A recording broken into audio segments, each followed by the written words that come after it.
આજે હું તમારી સાથે એકદમ સરળ રીતે બની જતી ટિફિનની રેસીપી શેર કરીશ, જે આપણે એકદમ હેલ્ધી વેથી બનાવીશું, જેનું નામ છે ચીઝ બોલ.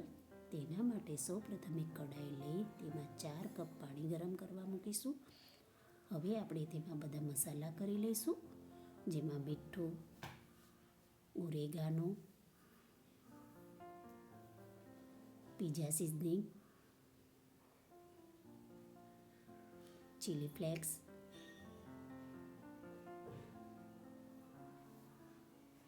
અને 2 ચમચી જેટલું તેલ મિલાવી પાણી ઉકળે ત્યારે તેમાં 2 કપ રવો મિલાવીશું અને સતત હલાવતા રહીશું, જેથી લમ્સ ના પડે.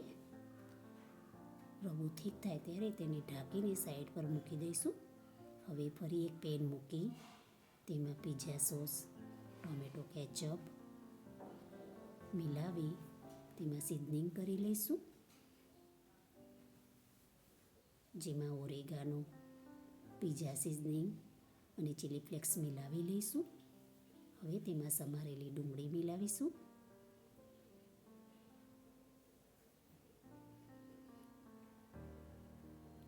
ડુંગળી બરોબર મિલાવી તેમાં સમારેલા કેપ્સિકમ અને બાફેલી મકાઈ મિલાવી લઈશું.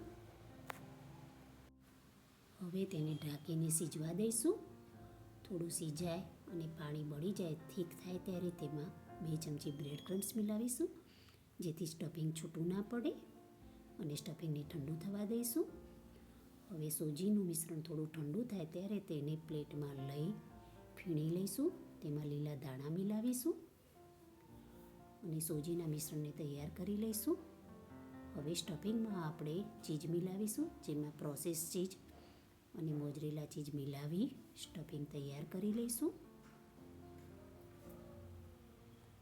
હવે હાથમાં થોડું તેલ લગાવી સોજીના મિશ્રણમાંથી લુઓ લઈ પૂરી થેપી તેમાં તૈયાર કરેલું સ્ટફિંગ ભરી બોલ બનાવી લઈશું. બોલને સારી રીતે પેક કરવા.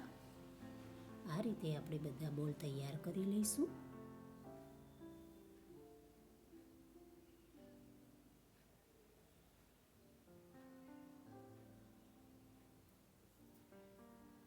બધા બોલ તૈયાર છે. હવે એક અપન પેન ગરમ કરવા મૂકીશું. પેનમાં થોડું તેલ મૂકી તૈયાર કરેલા બોલ મૂકી ઉપરથી થોડું તેલ રેડી અને ધીમા તાપે શેકી લઈશું. બોલને ચારે બાજુ શેકી ગોલ્ડન થાય ત્યારે તેને કાઢી લઈશું. તો તૈયાર છે ચીઝ બોલ.